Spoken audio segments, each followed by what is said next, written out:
As Washington waits, leaders in each party frame the debate around the looming government shutdown. Totally up to the Democrats. The ball is in their court. The bottom line is very simple, Kristen.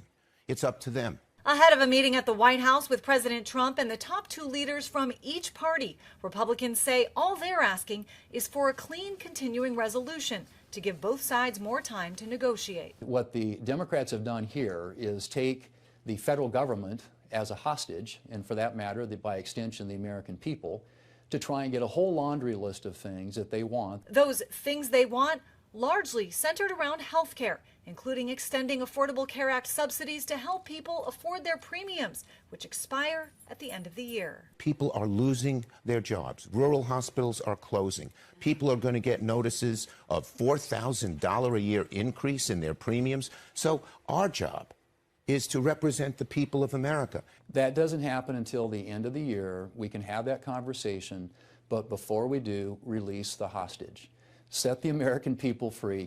Now, the House already passed a stopgap spending bill, and the Senate will once again try to do the same in a vote on Monday night. But with only 53 Republicans, they'll need to get several Democrats to join them. And for some Democrats, this will be a tough sell. They feel like this is the only time they've had any leverage since President Trump came back into office. I'm Christine Frizzell reporting. Mr. President, furloughs are very typical when the government shuts down. Why is the administration directing federal layoffs of federal workers this time around? Well, this is all caused by the Democrats. They asked us to do something that's totally unreasonable. They never change. They want to give money away to illegally, people that entered our country illegally. They want to give them massive federal money. And we don't want to do that because it means everyone's going to just keep pouring back. Right now we have absolutely perfect borders like you haven't seen in many years. Even better than I had great borders during my 4 years, but these borders are stone cold closed. You can only come into our country legally now. But the Democrats want to give it all away. They want to open up the borders. Take a look at that.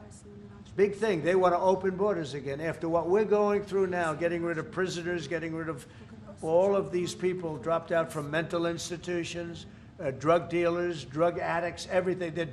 They're putting everybody into our country. It's all ended now. But this is what Schumer wants. This is what the Democrats want. They want to have, and they want to take our money. We're doing well because of tariffs. We're doing unbelievable. We're making more money than we ever have made. And by the way, we're going to take some of that tariff money that we made, just to get off the subject for a second. We're going to take some of that tariff money that we made. We're going to give it to our farmers, who are, for a little while, going to be hurt until it kicks in. The tariffs kick into their benefit. So we're going to make sure that our farmers are in great shape because we're taking in a lot of money. We're finding, the other day, it was very interesting, they found $31 billion. They said, sir, we found 31. I said, you mean positively, right? They said, yeah, 31 million more than we knew. And they said, we don't know where it came from. I said, check the tariff shelf. They came back the following morning. They said, you're right, sir, it came from the tariffs. We've never seen anything like this. So what we're going to be doing is we're going to be taking some money from all of the tariff money that we've taken, and we're going to distribute it to our farmers until the tariffs kick into their benefit, which ultimately the farmers are going to be making a fortune. But it's a process of, it has to kick in. All right, maybe one more.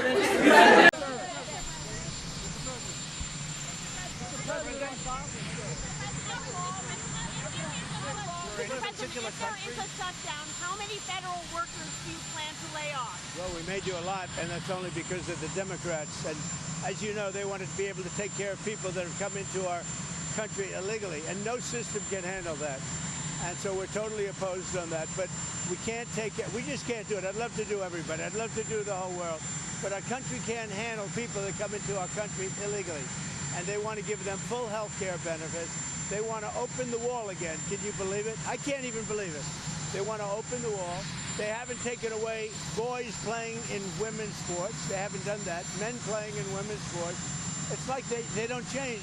They lost an election in a landslide, and they don't change. How long do you plan to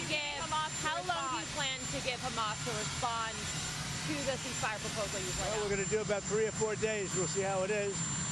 All of the Arab countries are signed up. The Muslim countries all signed up. Israel's all signed up.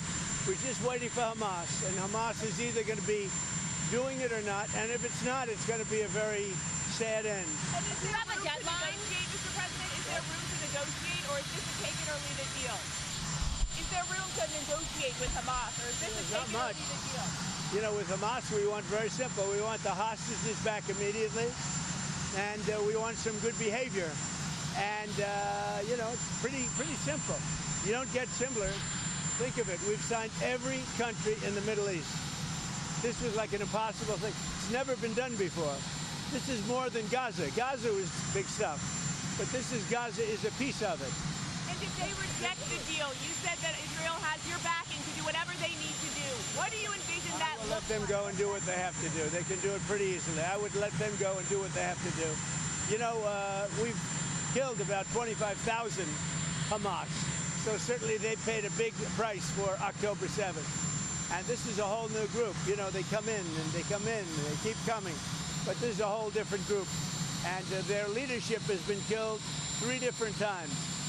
So they paid a big price. We hope that they're going to have a nice, calm life. Maybe it won't happen, but if it does, it'll be one of the greatest things ever to happen. We'll have actual peace in the Middle East. Are you preparing to take strikes against drug gangs in Venezuela, sir? We'll see what happens with Venezuela. Venezuela's been very dangerous with drugs and with other things. And they've been very, very dangerous. So we'll see what happens with Venezuela. We had a lot of drugs coming in through water. We call it water drugs, just a simple term. We don't have any boats on the water. There are no boats. There are no fishing boats. There are no anything.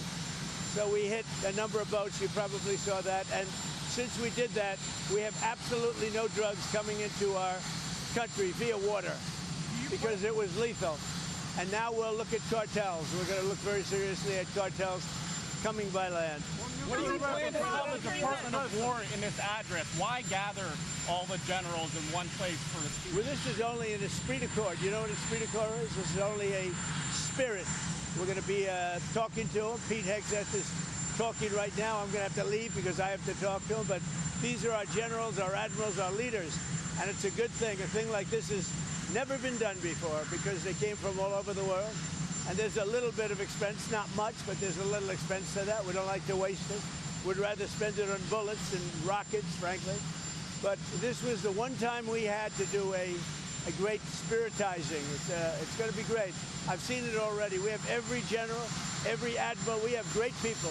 We have our real warriors over there. And when they're not good, when we don't think they're our warriors, you know what happens? We say, you're fired, get out. We had some real bad ones last time. You know, I rebuilt the military, the entire military. But I had a couple, and I had unbelievable people. To do that, you have to. But I had unbelievable people in there. But I also had some bad ones at the top, like Milley and Mattis and that Jesper. I called him too. Always too late, Jesper. He was horrible. So, but I learned because you know I was just in there, and I put these people in. They were recommended by rhinos and others, and they're not good. What we have now is the best. But even despite that, I rebuilt the military in my first term. We had a great first term. We had the greatest economy ever, and it's being beaten by a lot this time. So I'm going over. I'm going to be meeting. I'm going to be meeting with generals and with admirals and with leaders. And if I don't like somebody, I'm going to fire them right on the spot. Good morning, everyone. Good morning. We are ready, we are willing, we are able to find a bipartisan path forward and reaching a spending agreement that actually keeps the government open, but meets the needs of the American people in terms of their health, their safety, and their economic well-being. Related to lowering the high cost of living, as opposed to allowing tens of millions of Americans to experience dramatically increased healthcare costs. What we will not do is support a partisan Republican spending bill that continues to gut the healthcare of the American people. Over the last several months, Republicans have created a health care crisis in the United States of America. Largest cut to Medicaid in American history, triggering the possibility of a $536 billion cut to Medicare if Congress does not act because of what happened with the One Big Ugly Bill. Republicans have refused to extend the Affordable Care Act tax credits, and as a result of that, millions of working class Americans are going to experience skyrocketing premiums, copays, and deductibles at a time when America is already too expensive. Hospitals are closing. Nursing homes are closing. Community-based health centers are closing because of what Republicans have done in their One Big Ugly Bill. The Centers for Disease Control are under attack in the appropriation bill that Republicans have put forth in this month. The National Institute of Health under attack because of what Republicans have done in their appropriations bill this month. And they're limiting the ability of children and families to get vaccines. This is a five-alarm fire in terms of the Republican-caused health care crisis. And that's why Democrats are determined to turn things around. Questions? Leader Jeffries. Leader Jeffries. The White House today, you get some assurances that they're willing to negotiate on extending the Obamacare subsidies. If that happens, would you then be open to a clean CR for the next 7 weeks? Our position in the spending bill that has been introduced by House and Senate Democrats is a permanent extension of the Affordable Care Act tax credits. Enough with the games that Republicans have been playing connected to the health care of the American people. And no one can trust their word on health care. Are you kidding me? These people have been trying to repeal and displace people off the Affordable Care Act since 2010. That's 15 years. And on behalf of the American people, we're supposed to simply take their word that they're willing to negotiate. The American people know that would be an unreasonable thing for us to do. Why not negotiate? Thank you. Good morning. Do you really think that the president is in a position and in a mood to negotiate? He canceled the meeting last week. Do you also anticipate that this could be one of these, yelling matches that we've seen in the White House Oval Office before, and you walk out and everybody looks worse after the meeting? We've made clear that we are willing to find a bipartisan path forward on a spending bill negotiated by Democrats and Republicans. But it has to meet the needs of the American people. We're not going to simply go along to get along with a Republican bill that continues to gut the health care of everyday Americans who are already living with this Trump economy where costs aren't going down, but they're going up. Inflation is going up. Donald Trump and Republicans promised to lower the high cost of living on day one. That hasn't happened. But you think he's ready? And now we're on the brink of tens of millions of Americans literally experiencing premiums that are going to increase by thousands of dollars a year. This is going to cause people to fall into medical bankruptcy. That's not acceptable in the wealthiest country in the history of the world. Leader Jeffries. One of my colleagues spoke with the president just yesterday. He basically said that unless you, as Democrats, back down off of your position, a shutdown is likely. Specifically, he said, I just don't know how we are going to solve this issue of Democrats. He says they're not interested in fraud, waste, and abuse. And then with respect to health care, he says that basically it's got to address immigration and border-related matters. Otherwise, it's just not acceptable to us. So can you specifically respond to that, and are you open to compromise? We've said from the beginning that we're willing to find a bipartisan path forward, and our line in the sand is the bill has to help everyday Americans, not hurt everyday Americans. Let's be clear about what this group of people have done. This One Big Ugly Bill that Republicans passed, they're telling the American people what they're all about. Largest cut to Medicaid in American history, ripping food from the mouths of hungry children, hungry seniors, and hungry veterans, and they did all of that to reward their billionaire donors with massive tax breaks. That's what Republicans have been all about in terms of governing this year. And we're not down with any of that. It's not complicated.